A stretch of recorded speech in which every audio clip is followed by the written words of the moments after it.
The rain had started just after 7, one of those slow, soaking Oklahoma thunderstorms that eases in with a kind of gentle menace. My wife and the kids were visiting her sister in Little Rock for the weekend, and I'll admit, I was kind of looking forward to the quiet. As a high school history teacher, the days get noisy. Nights like that, I don't take them for granted. I made a cup of chamomile tea, curled up on the couch with a stack of ungraded papers, and let the storm soundtrack take over. Thunder rumbled in the distance. The power flickered once, then steadied. I didn't think twice. Our house had been through worse storms and always held up. Every few minutes, lightning lit up the backyard like a camera flash. It was almost rhythmic.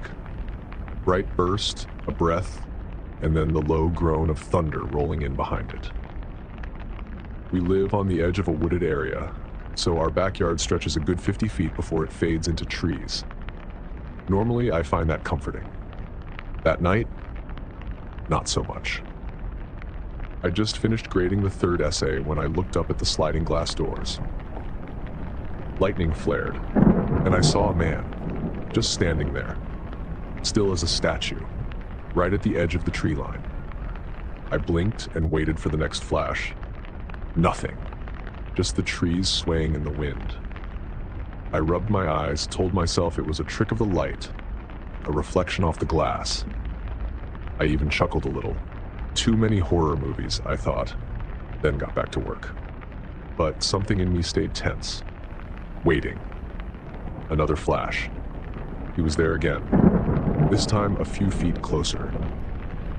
That time, I stood up, walked to the glass doors and stared into the dark. Flicked on the backyard floodlight. Nothing. The yard looked empty, grass blowing, branches creaking, no sign of anyone. I shut the curtain, but that feeling, that crawling sensation along the base of my neck, didn't go away. I made another round of the house. Noticed how still it had gotten outside. The storm had settled into a slow, relentless rhythm, a dull roar behind every wall. Lightning again. He was halfway between the trees and the house. Closer. I locked the back door, then the front, checked the garage, every window, made sure the alarm was set. I even texted my wife, told her everything was fine, just being paranoid. No need to worry. But with every flash, the man was closer. Closer. The next time, he was just past the patio. I could see his outline more clearly. Tall, narrow shoulders. His arms hung too long at his sides, like he didn't know what to do with them. I turned off the living room light, then the kitchen. Finally, I shut off every light in the house, thinking maybe if he couldn't see me, he'd go away. Sat on the floor of the laundry room with my flashlight and my old wooden baseball bat. Then the power went out. The entire house was swallowed by silence and dark. I waited. The flashlight felt useless. Its narrow beam only gave me slivers of the room. Every creak felt exaggerated. Every sound was suspect. My breathing felt too loud.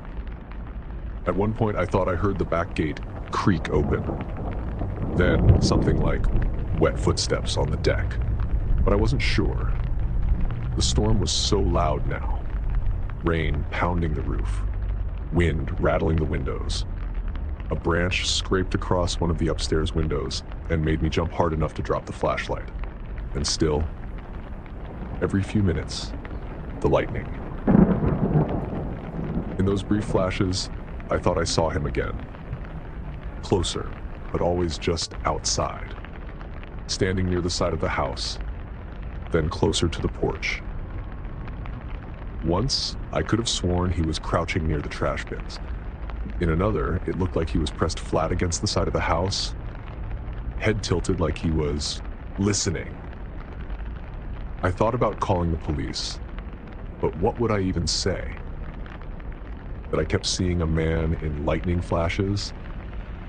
That he never moved while the world was lit?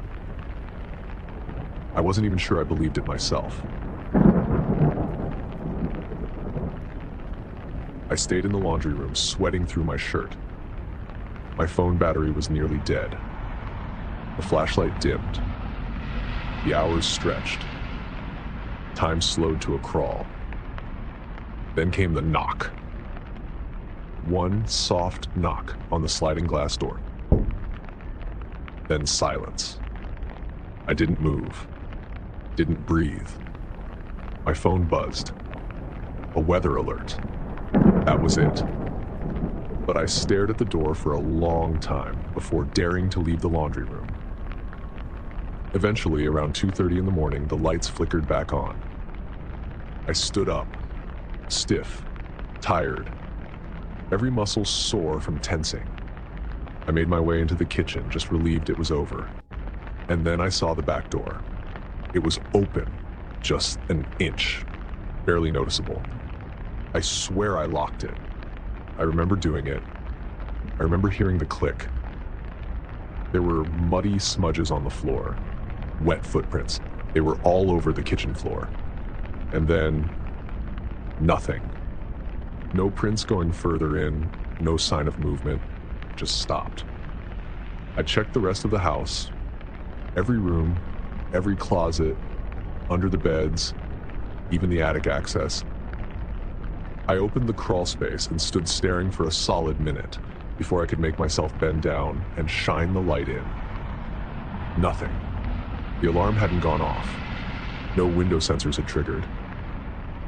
I called the police. They came, took a report, checked the yard, said the rain probably washed away any footprints outside. There was no sign of forced entry. No sign of anything, really. They said it was probably a neighbor. Maybe a prank. Maybe someone sheltering from the storm. I didn't sleep the rest of the night. The next day, I installed new locks, new cameras, and motion lights. The whole package. I even added a stick to wedge the sliding glass door shut. But to this day, all I know is what I saw. And I know what I saw. I know where he stood. And I know that every time the lightning flashed, he was closer. He only moved when I couldn't see him. And maybe that's the only reason I'm still here. I live in Springfield with my 8-year-old daughter, Mallory. Just the two of us, in a modest little house I bought about a year after the divorce. It's not much, but it's ours. Slightly crooked window frames, squeaky doors, and all. Home. The storm hit just after dinner. A thick, slow-moving summer storm, the kind Missouri likes to throw at you out of nowhere. We'd just finished spaghetti, Mallory's favorite, and were settling into a round of Uno in the living room when the power cut out. She gave this over-the-top gasp, giggled, and crawled over next to me. "Guess we're playing extreme mode," I joked, reaching for the drawer where we keep flashlights. I lit a couple candles and set them on the coffee table, while Mallory grabbed the sleeping bags and a pillow fort kit she got for her birthday. We made a night of it. She asked if we could camp out in the living room. I said yes without hesitation. These were the moments I lived for. We rolled out the sleeping bags, roasted marshmallows over a tea light, and played a made-up card game with rules that changed every 5 minutes. The storm rumbled outside, all heavy wind and slapping rain, but inside, it felt like one of those magical childhood nights. Until it didn't. We just finished our third round when Mallory stopped mid-laugh. She turned her head sharply toward the hallway that led to the kitchen and basement. Her eyes narrowed. "There's someone in the basement," she said. Just like that. No hesitation. No drama. Just a fact. I raised an eyebrow. "In your imagination?" I asked, trying to play it off. She shook her head. "No, I saw him. When I went to the kitchen to get my water bottle, he was walking down the stairs, his back to me. I froze, hand still holding my cards. What did he look like? He didn't have shoes, she said softly. He was just walking down the stairs. His head was down. I don't think he saw me. 1,000 things went through my head. Had someone broken in? Had she seen her own reflection in the sliding glass door? A shadow? A flicker of lightning against the wall? I stood, grabbed the old metal bat I keep under the couch, and told her to stay in the living room, right in the middle of the sleeping bags and light. I descended the basement stairs slowly, my flashlight beam carving through the heavy dark. The air was storm-heavy and humid, like breathing through a damp towel. The basement has always had a strange smell, a mix of old paint, earth, and moisture. But this time there was something else, something sour. I looked around the room. The workbench, the water heater, the laundry area all looked untouched. Then I saw them. Footprints, bare feet, muddy and Nevin, leading from the back basement door and ending beneath the staircase. No exit prints, no return trail, just one set, walking in. I approached the stairs slowly, flashlight trembling a bit in my hand. I leaned down to look under. Nothing. Just the usual mess of boxes, paint cans, and storage bins. Still, I searched the basement top to bottom, behind the furnace, in the crawl space, even behind the big plastic bins stacked against the wall. Nothing. Back upstairs, Mallory was sitting cross-legged in her sleeping bag, her flashlight aimed down the hall like a security guard on duty. I smiled like everything was fine. I said maybe she just saw her reflection, or maybe the candlelight played tricks on her. She didn't argue.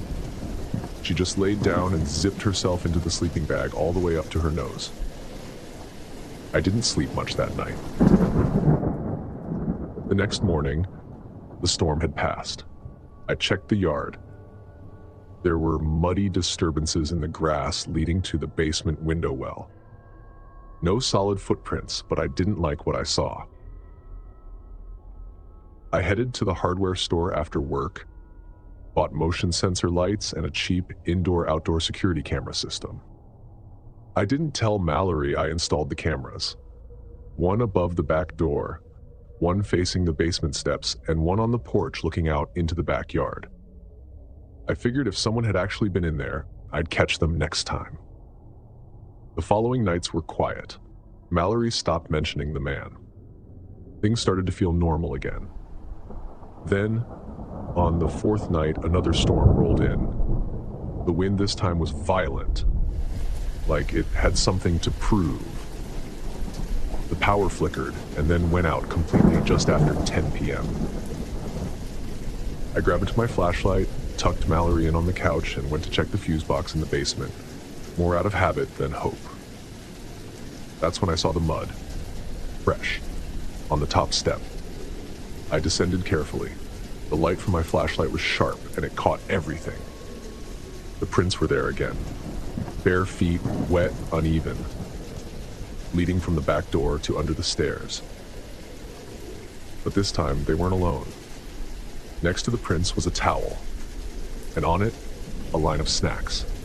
Crackers, a juice box, one of Mallory's favorite fruit chews, all placed neatly, like an offering. I scanned every inch of that basement. I moved bins, unscrewed wall panels, even climbed halfway into the crawl space. Still nothing. I locked the basement door, triple-checked the windows, and called the police. They came quickly, probably because I sounded panicked. 2 officers did a full sweep, but found nothing. Said it could have been a squatter who found a way in during the storm. Said I should upgrade the locks. I thanked them and sat up until morning, watching the camera feeds on my laptop. At 2:11 a.m., the backyard camera caught him. Thin, pale, soaked to the bone. His hair stuck to his face. He stepped out of the woods and walked straight to the basement storm doors. He opened them, slipped inside. There was no footage of him leaving. I called the police again. This time they brought more guys. They searched everything, the attic, the vents, even the garage ceiling panels. Nothing. Mallory started waking up at night, screaming. Said she saw someone standing in the hallway outside her room. Said he didn't move, didn't speak, just watched. I installed more locks, added another camera inside the hallway. The next night, no footage of anything unusual. The night after, I caught it. A tall shadow, standing just outside Mallory's doorway, perfectly still for 9 minutes. Then gone. No door opened. No sound. No trace. That was it. I packed our things the next morning. Called a friend with a moving truck. We were out by the end of the week. I signed a lease on a third-floor apartment with security cameras in the hallway and a doorman downstairs. Mallory started sleeping through the night again, but sometimes when it rains, she asks me to check the hallway, just to be sure. And I always do, because we never found out who he was, and we never found out if he ever left.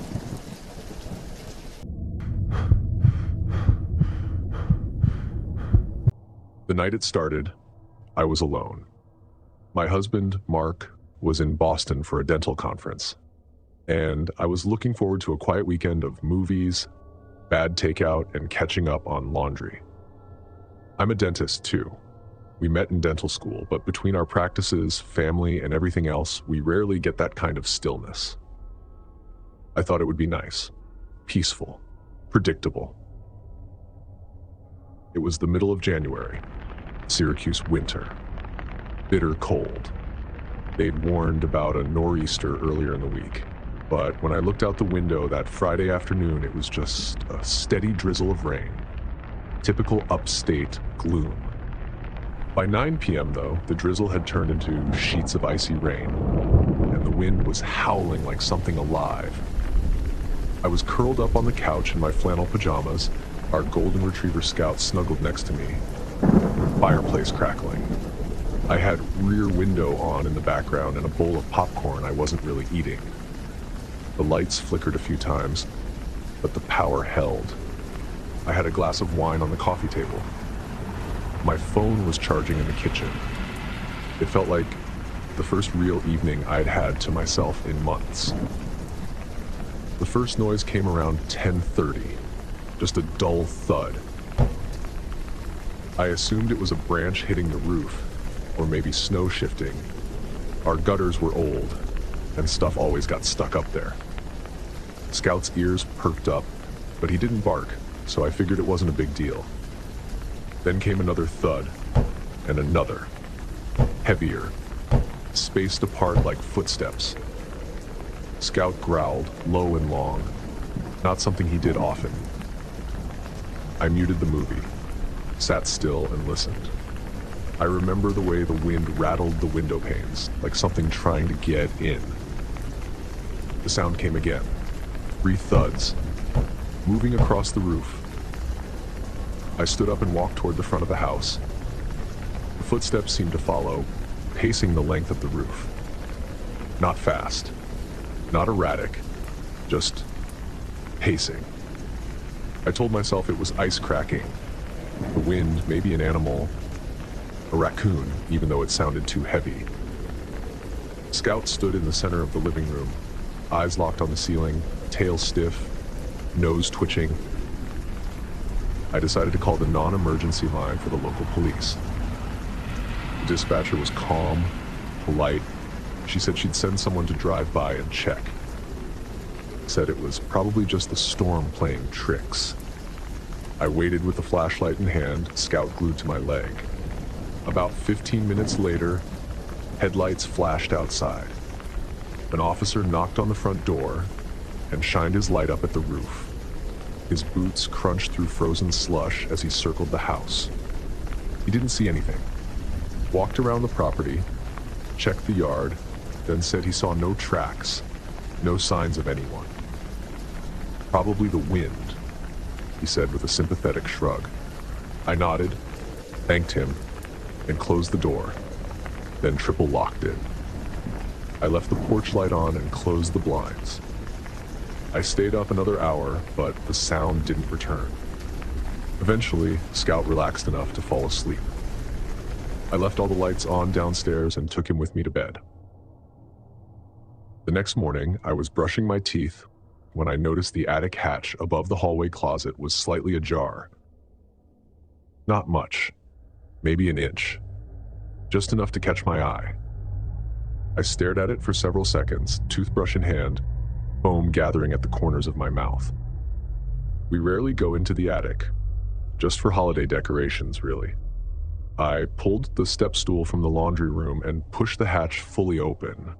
A cold draft spilled out.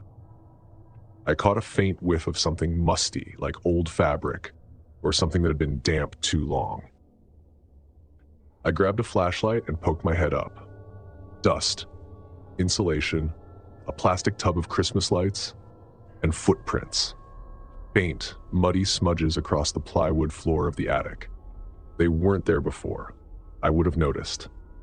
I climbed up slowly, sweeping the beam of my flashlight side to side. The prints led across the attic floor, to the window. The latch was broken.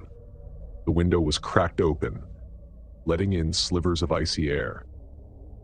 I backed down quickly, locked the hatch. My hands were shaking. I called a contractor that afternoon to inspect it. Told him I thought the window might be loose. Left it vague. He came the next day, checked the roof, the attic window, the frame. Looks like someone jimmied it open, he said. Could have gotten in from the roof. Or out. There was no damage to any doors or windows. No signs of forced entry anywhere else. That attic window was the only access point. I installed motion lights the next day, ordered cameras online, and moved down to the guest bedroom with Scout. I didn't want to sleep directly beneath that hatch anymore. Mark came home 3 days later. I didn't tell him everything. Just enough. He offered to call the police again. But what could they do? There was no footage, no face, just wet footprints that no one could explain. That night, the cameras were finally installed and synced to my phone. I stayed up late, nervously watching each feed on rotation: living room, backyard, attic hatch. I even set one to face the side yard, just in case. The worst part? The storm that night was so loud. Between the thunder and the wind screaming through the trees, it made it almost impossible to hear anything else. Whoever left those prints could have walked right through the house, and we wouldn't have heard a thing. For weeks, Scout would stop in that same hallway at night, stare up at the hatch, and growl. I still check the attic latch every night before bed. I still keep the motion lights on. I still sleep with Scout close. Because it wasn't the footsteps that scared me most. It was knowing someone had stood right above me, pacing, listening, and I never heard them.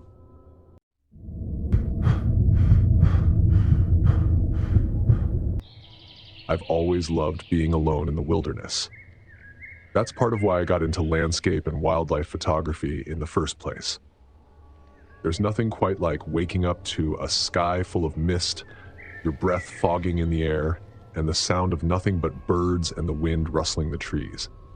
It resets you, reminds you how small you are. And I like that. I'd done solo trips before, including in harsher terrain than Mount Rainier. So when I planned a long weekend in the park to photograph the late summer storms, I wasn't worried. I brought my tent, a weather-resistant tarp, backup gear, food, and plenty of water. The forecast said there'd be scattered storms, but I had rain gear, and I knew how to stay dry. The site I picked was a primitive one. No electricity, no rangers on site, just a cleared patch of ground about 1.5 miles from the road. You had to hike in and haul your gear. I'd stayed there before. I liked how quiet it was.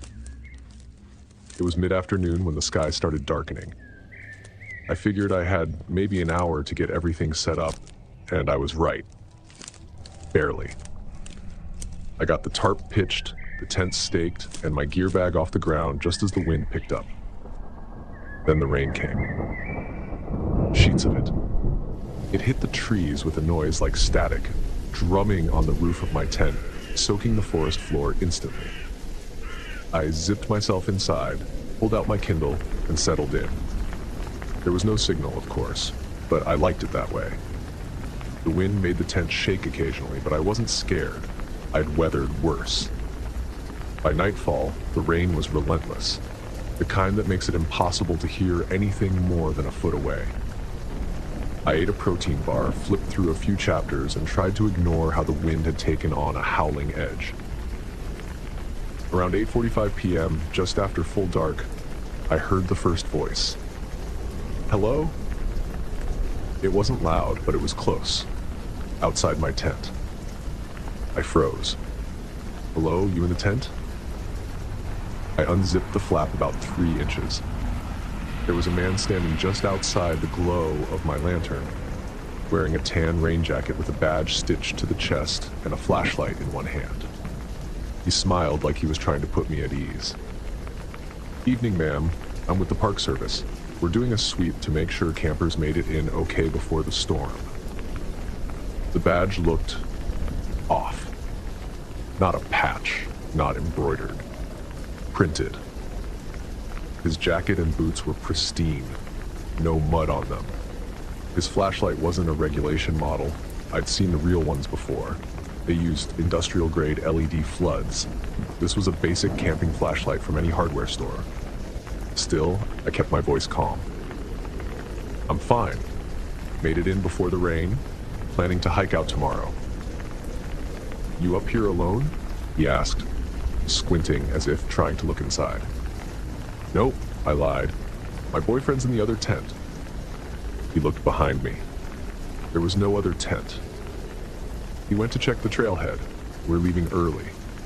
The man nodded slowly. Good, these storms can bring down branches. A lot of flash floods up here, too. We've camped here before, I said. He didn't move, didn't smile again. Well, he finally said, just making the rounds, stay dry. Then he turned and walked into the trees. I didn't sleep. I kept the light on in the tent all night, bear spray in my lap, hand on my knife. The storm kept coming in waves. The wind howled. Thunder shook the ground. Around 3 a.m., I started to drift off. Then I heard the zipper, the sound of fabric teeth parting. It was my tent. I didn't breathe. I didn't move, just reached slowly for the knife. There was silence, then a soft rustling sound like someone crouching. I looked through the tiny gap in the corner of the tent wall. He was there, the same man, kneeling by the flap. His hand hovered over the zipper. He wasn't opening it. He was just holding it, watching. I shifted just slightly, enough to make the sleeping bag crinkle. He looked up sharply, then stood and backed away into the trees. But I heard him out there, off and on for the next hour. Sticks snapping, something brushing the tent wall. Every time I turned my light off, I'd hear a shuffle like he was getting closer. Every time I flicked it back on, it stopped. At one point, I called the ranger station, they're on their way. No response. But I heard the sound of wet leaves shifting. I didn't sleep. I waited for the sun. As soon as it was light enough to see, I packed my gear in 15 minutes flat and hiked out without eating. The trail was slick. Branches had fallen across it in a few places, but I didn't stop. I didn't even check my GPS. I knew the route by heart. The ranger station at the entrance to the park was open. I told them what happened, showed them where I'd camped, and described the man. They looked at each other. We didn't send anyone out there last night, one of them said. No ranger's been in that area all week.